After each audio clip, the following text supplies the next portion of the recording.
Natukoy na naging dahilan ng pagkaantala ng pagsimula ng operasyon ng LRT2 kanina. May unang balita live, James Agustin. James. Igang, good morning. Halos isang oras na antala yung pagsisimula ng operasyon ng LRT2 kanina matapos nga magkaroon ng technical problem ang isang tren nito.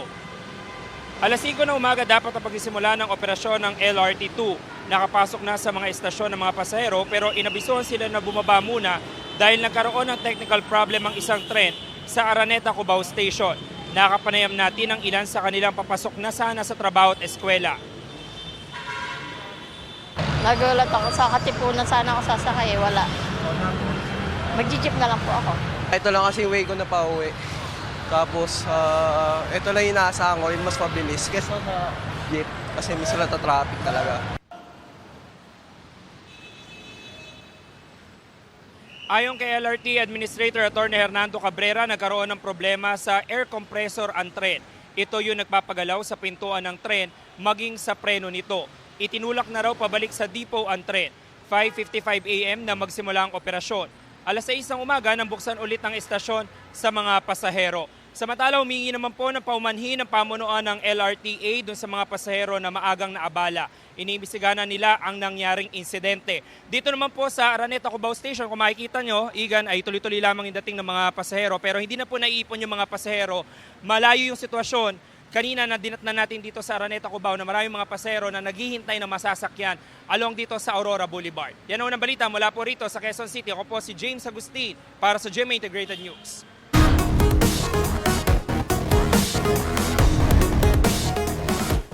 Sampung araw na lang, Valentine's Day na. Marami na raw pre-order ng bulaklak sa Dangwa sa Maynila.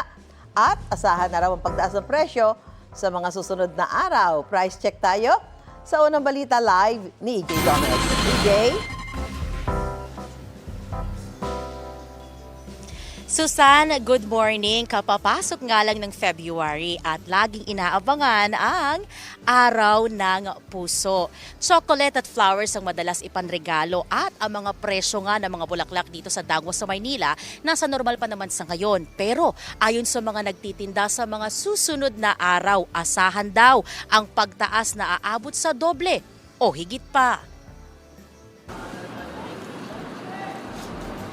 Sa pagbisita sa Dangwa na sikat na bilihan ng mga murang bulaklak, sasalubong ang malaking puso sa entrance at mga banderitas. Talagang ramdam na ang Valentine's Day.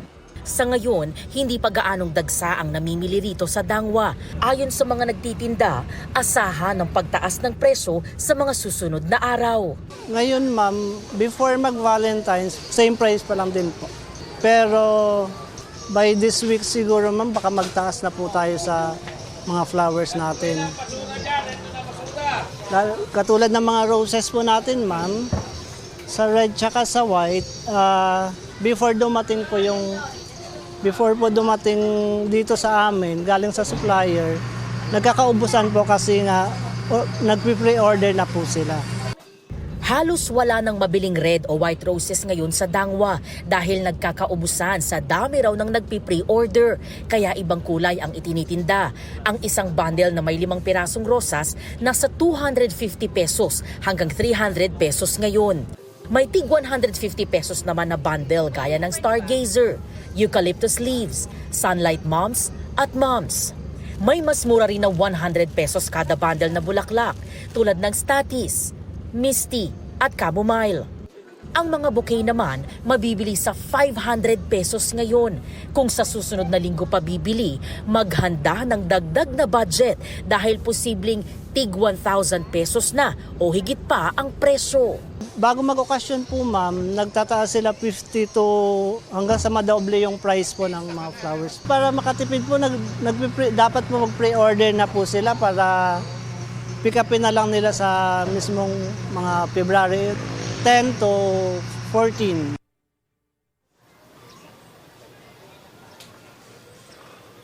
Susan, 10 araw pa naman bago ang Valentine's Day at kita nga ito mga palamuti dito sa Dangwa na mumula ng mga palamuti at display itong Dos Castillas Street. Sa ngayon, maluwag pa naman sa lugar dahil hindi pa naman dagsa ang mga namimili.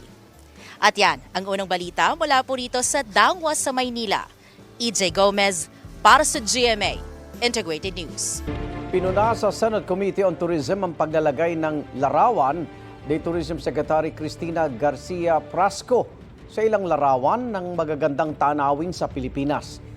Pinakita ni Senador Rapi Tulfo ang larawan sa isang magazine kung saan nasa cover page si Prasco. Ang tarpaulin sa Boracay Airport, pati ang larawan ng kalihim sa Lake Cebu sa South Cotabato.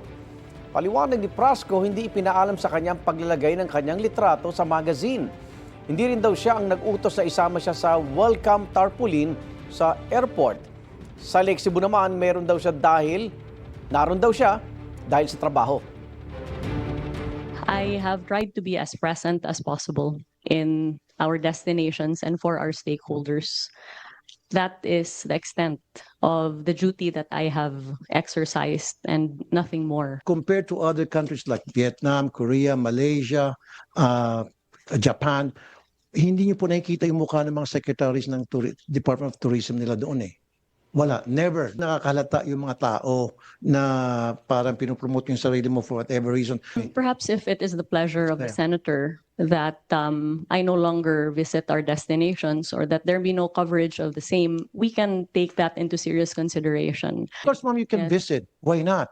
But what we are saying here, ma'am, please, huwag mo i-promote yung sarili mo. Tinalaki rin sa komite ang mahal na presyo ng airplane ticket papunta sa mga local tourist destination. Ayon sa airline companies, dahil yan sa malaking gastos sa paggamit ng mas maliliit na aircraft na tanging kaya lang ng airport sa ilang destinasyon. Gumagawa na raw ng paraan ng Civil Aviation Authority of the Philippines para mapahaba ang runway sa ilang airport para makalipad doon ng malalaking eroplano.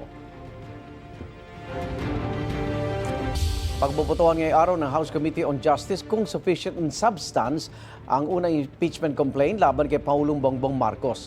Sa pagdinig kahapon, pinuna ng ilang kongresista ang ginamit na batayan ng reklamo. May unang balita si Tina Panganiban Perez. Paano nga ba dapat sukatin kung ang impeachment complaint ay sufficient in substance? Sa ilalim ng Section 5 ng Rules on Impeachment, sufficient in substance ang isang impeachment complaint kung may recital of facts o malinaw na salaysay na mga pangyayari at alegasyon na hindi paratang lang, kundi pasok at tugma sa mga ground for impeachment. Sufficiency in substance is not about whether allegations are loudly made, repeatedly asserted, passionately believed, or politically resonant. It is about whether the complaints allege ultimate facts, not mere conclusions, whether they show a personal, culpable act or omission by the impeachable official, and whether those acts, as pleaded, amount to culpable violation of the Constitution, treason, bribery, graft and corruption, other high crimes, or betrayal of public trust, as the Constitution strictly enumerates. Pinaigting din ng komite ang sukatan matapos manalo sa botohan na dapat authentic ang mga dokumentong kalakip ng complaint. Tatlo ang grounds for impeachment ng De Jesus complaint: betrayal of public trust, culpable violation of the Constitution, at graft and corruption. Isa sa mga puna, puro news article daw ang basehan sa alegasyong kinidnap at binigay sa ibang bansa si dating Pangulong Duterte. The first offense, most of the annexes are news articles. It might be insufficient for evidence to be based on mere news articles only. Honorable Nisay, the question is very specific. Whether or not you are aware of a case of kidnapping filed against the impeachable official. I'm aware, Madam Chair. You are? Aware of that. So you are aware that there is a case of kidnapping filed against the impeachable official? No. That there is no, ma'am. Sinita rin ang basehan ng alegasyon na drug addict daw ang Pangulo, kaya apektado ang kapasidad na mamuno. This ground presupposes that because PBBM is an addict or an alleged addict, he is unfit to be president. However, unfitness per se is not a ground for impeachment. Ganon din ang alegasyong hindi vinito ng Pangulo ang unprogrammed appropriation sa budget noong 2023 hanggang 2026. At kumikbak din daw ito sa mga budget insertion at ghost flood control project na ang basehan ay mga video na pinost sa Facebook ni dating Congressman Zaldico. The video exposes abroad wherein we in the later part will have to hear this particular person has to be present. Otherwise, it's a piece of paper and a piece of video that is not allowed to be introduced in any proceeding. Inusisa rin ang basehan ng alegasyong binuo ng Pangulo ang Independent Commission for Infrastructure para protektahan ang mga kaalyado niya. Ito ang unang balita. Tina Panganiban Perez para sa GMA Integrated News. Ang mga mambabatas o mga kinatawan ng distrito at party list at mga senador may salary grade 31 alinsunod sa Republic Act No. 6758 o ang Compensation and Position Classification Act of 1989. Ang katumbas niyan batay sa National Budget Circular No. 601 ng Department of Budget and Management, tinatayang halos 301,000 pesos hanggang mahigit 342,000 pesos kada buwan. Mas mataas pa kung ang posisyon ay Senate President o House Speaker na salary grade 32 naman o may buwan ng sahod na pwedeng umabot hanggang mahigit 400,000 piso na ang gagaling ang kanilang sahod sa National Budget at Savings ng iba't ibang ahensya at departamento. Ngayon, may nakabimbing sa Kamara na panukalang no work, no pay para sa mga mambabatas. Inihain yan ni House Majority Leader Sandro Marcos. Sa ilalim ng panukala, makakatanggap lang ng sahod ang mambabatas kung siya ay pumasok at nagtrabaho, gaya ng pagdalo sa sesyon sa plenaryo, sa mga pagdinig ng komite at paglahok sa mga opisyal na aktibidad. Kung absent ng walang mahalagang rason, pinapanukalang huwag silang pasahurin.